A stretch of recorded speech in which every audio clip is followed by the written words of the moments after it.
Mas a gente gostaria inicialmente, antes de fazer uma abordagem mais direta ao versículo que trata do quinto dia, né, dos versículos que tratam do quinto dia, de retomar alguns pontos, entre eles do porquê de nós estarmos estudando o livro Gênesis, porque esse estudo do Velho Testamento. Nós sabemos, através do capítulo 1 do Evangelho segundo o Espiritismo, que há um processo de continuidade entre as revelações.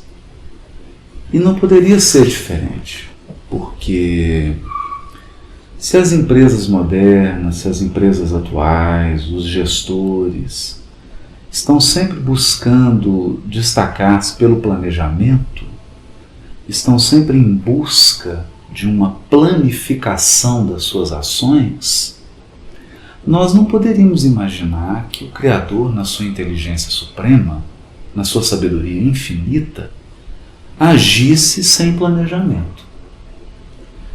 Outra coisa que nós não podemos supor, porque é incompatível com a perfeição divina, é que Deus comece uma obra e depois a destrua completamente para refazer do zero. Isso não faz sentido, porque trai um dos princípios mais importantes da lei divina, que é o espírito de sequência da natureza, muito bem destacado por Emmanuel. A natureza é uma lição permanente do espírito de sequência. Da semente surge a flor, da flor o broto, do broto o fruto, e novamente se inicia um ciclo. E com as revelações espirituais que dizem respeito ao processo educativo, moral e espiritual das criaturas em evolução, não poderia ser diferente, porque a lei divina é una, já que Deus é um. Elas então observam, no que diz respeito aos aspectos físicos e no que diz respeito aos aspectos espirituais, os mesmos princípios. Há também um espírito de sequência no que diz respeito à revelação espiritual. Isso nos parece lógico. Pensar ao contrário entraria em contradição com os atributos da divindade que estão lá na questão número 13 do Livro dos Espíritos.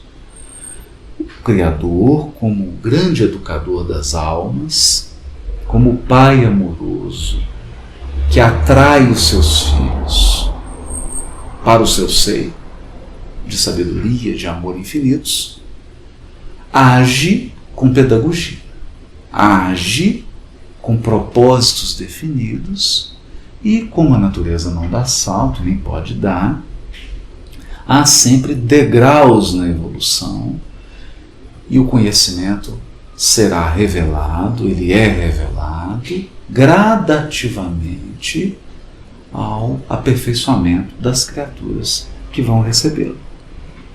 Geralmente, como nos ensinam os espíritos, através do progresso intelectual, que acaba refinando o campo mental das criaturas e sendo seguido pelo progresso moral, porque a criatura, com os horizontes da mente mais ampliados, ela passa a sentir um certo incômodo com determinados comportamentos, com um certo estilo de vida, com valores e condutas que começam a ficar incompatíveis com seu grau de percepção da vida e da própria evolução.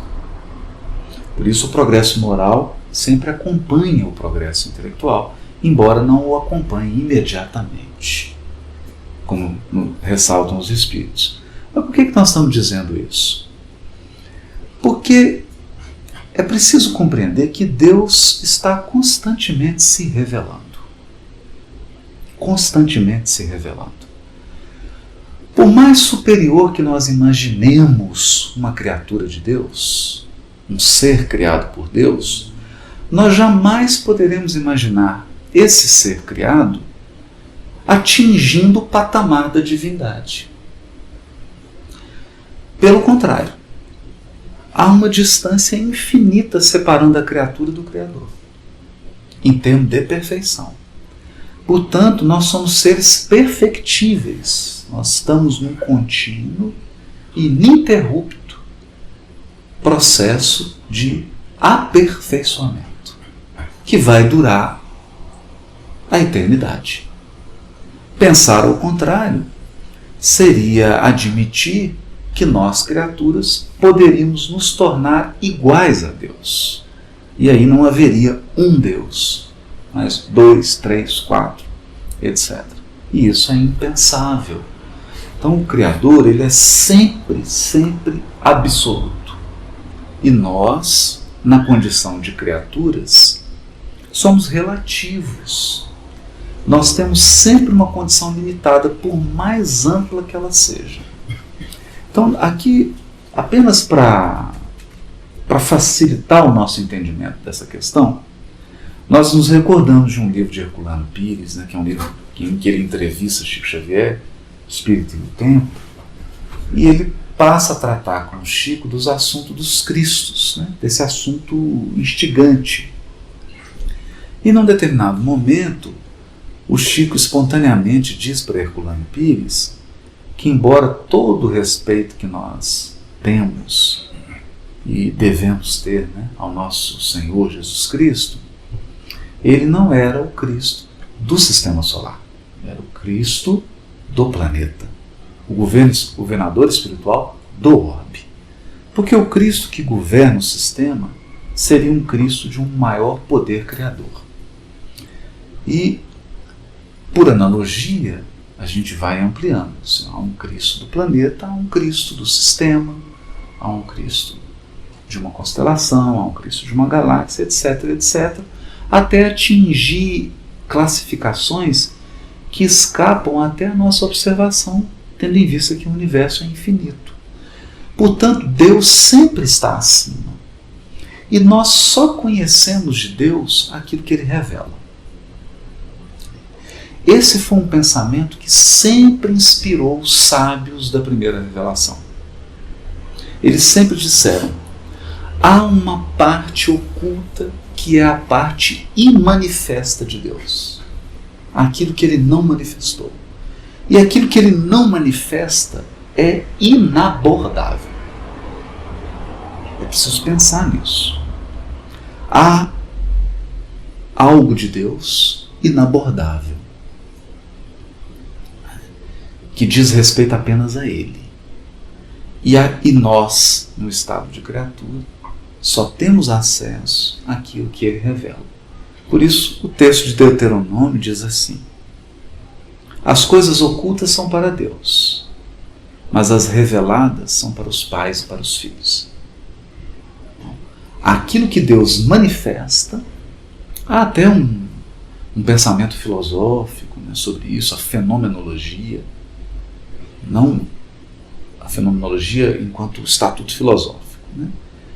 que trata disso. Nós só temos acesso ao fenômeno, aquilo que foi manifestado, aquilo que se revelou, aquilo que se apresentou.